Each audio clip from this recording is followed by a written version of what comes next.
De lettres qui composent l'alphabet hébreu sont toutes des consonnes? À l'origine, on n'utilisait pas de voyelles pour écrire des textes dans les langues sémitiques. Enfin, presque, car on a fini par utiliser 3 lettres pour indiquer les sons A, E, I, O, U. Nous allons voir cela. Mais avant, laissez-moi vous rappeler le rôle des consonnes et des voyelles. Les consonnes sont constituées de lettres qui créent des sons par le jeu de la bouche. En pinçant les lèvres, par exemple, pour le P, ou en collant la langue sur le palais, par exemple, pour le T. On appelle ces sons des consonances. Consonance égale consonne. Alors que les voyelles sont les sons en provenance des cordes vocales. Elles aussi produisent un son différent qui est lié à l'ouverture de la bouche. Grande ouverte pour le son A, plus refermée pour le son I, les lèvres en avant pour le son E et les lèvres formant un O pour les sons O et OU. Par contre, pour les voyelles, la bouche doit être ouverte et rien ne doit empêcher l'air de passer, car les sons émis viennent directement des cordes vocales. C'est pour cela que les voyelles produisent des vocalises. Vocalisation égale voyelle. Donc, les consonnes émettent des petits sons tels que te, se, peut, re, que, etc. Elles retiennent l'air d'une manière ou d'une autre pour émettre des effets sonores. On dit qu'elles portent les voyelles, qui, elles, au contraire, ont besoin de libérer l'air pour pouvoir émettre un son.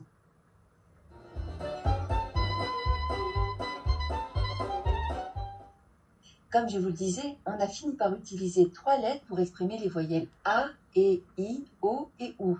On nomme ces lettres les mater lectionis, ou les maîtresses lectionnistes. En latin, cette appellation signifie littéralement mère de lecture. Ces 3 lettres sont donc à la fois consonnes et voyelles. Il s'agit des lettres He, Vav et Yud. Le He est utilisé en fin de mot. Le plus souvent, il sert de son A, mais il peut aussi introduire les sons E, O et même OU. Le Vav, à l'origine, produisait un son Wa, et c'est d'ailleurs toujours le cas dans la langue arabe. De ce fait, le mot Yom se lisait plutôt Yaom. À travers le temps, la dérive de cette consonne, déjà fortement vocalisée, a fini par servir de son O et OU. Et enfin, le Yud, qui produit des sons Ye, son dans lequel on entend un léger I, a fini par servir de mater lectionis pour indiquer le son I.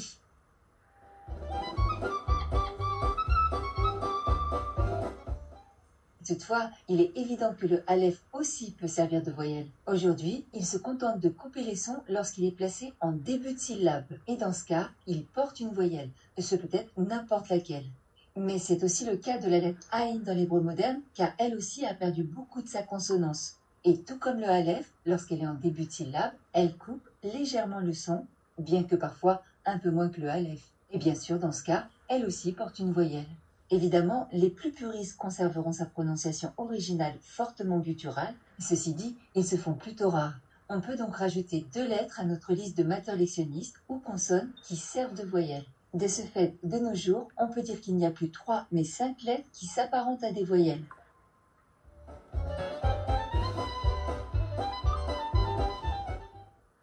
Il existe donc plusieurs modes d'écriture. L'écriture avec l'ajout des mater lectionnistes et l'écriture sans cet ajout. Ainsi, on peut écrire le nom David sans cet ajout ou avec cet ajout.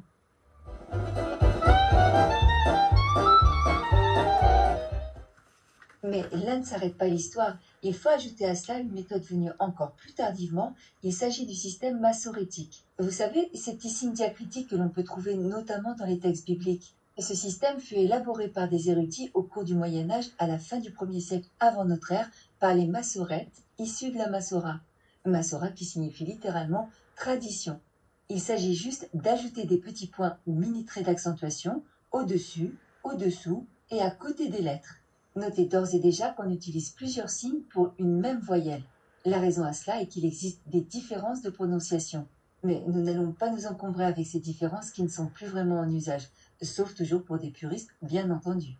Ainsi, pour la voyelle A, on peut utiliser 3 signes, le kamat, le patar et le rataf patar. Donc, lorsque vous rencontrerez l'un de ces 3 signes, vous saurez qu'il s'agit d'un son A. Bon, bien sûr, la tradition aime compliquer les choses, et justement, il existe une exception pour le kamat.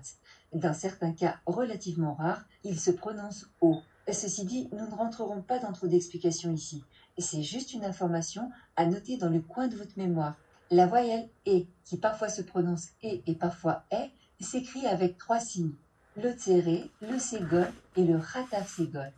Le tséré s'écrit avec 2 points au-dessus de la lettre, le ségol avec 3 points en forme de triangle et le Rataf Segol avec 2 points suivis des 3 points en forme de triangle. La voyelle I s'écrit avec un signe, le Ririk. Il s'agit d'un point en dessous de la lettre, mais elle peut parfois être accompagnée de sa mater lectionis, on la nomme Ririk Yud. Idem avec la voyelle O, le Cholam s'écrit avec un point au-dessus de la lettre, mais peut aussi parfois être accompagné de sa mater lectionis, le Cholam Vav. Et comme nous l'avons déjà vu, il arrive parfois que le Kamat serve aussi de voyelle O. Et justement, il y a encore le Rataf Kamat qui s'écrit avec 2 points suivis d'un Kamat. Cela fait donc 4 façons différentes d'écrire la voyelle O. La voyelle OU s'écrit de 2 façons. Le Kubutz s'écrit avec 3 points au-dessous de la lettre, alors que le Shoruk s'écrit avec la mater lectionis à laquelle on ajoute un point à gauche de la lettre.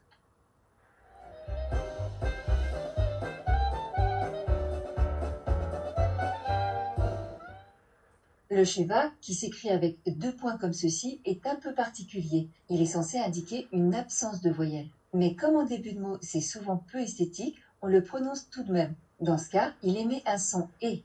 Exemple avec le mot « bécédère », on le prononce parce que le bet est en début de mot. Et c'est aussi le cas lorsqu'il débute une syllabe. Exemple avec le mot « témareri », le mot contient 4 syllabes, témareri. Le Sheva sous le resh est en début de syllabe, donc on le prononce. Cela dit, c'est plutôt rare de rencontrer un Sheva en début de syllabe au milieu d'un mot. Et d'ailleurs, pour ce mot en particulier, ce n'est pas la seule raison, car en effet, il se prononce aussi du fait d'être sous la première lettre de 2 lettres identiques. Effectivement, lorsque le Sheva s'inscrit sous la première lettre de 2 lettres identiques, il se prononce. Encore une situation, lorsque 2 Shevas se suivent, le premier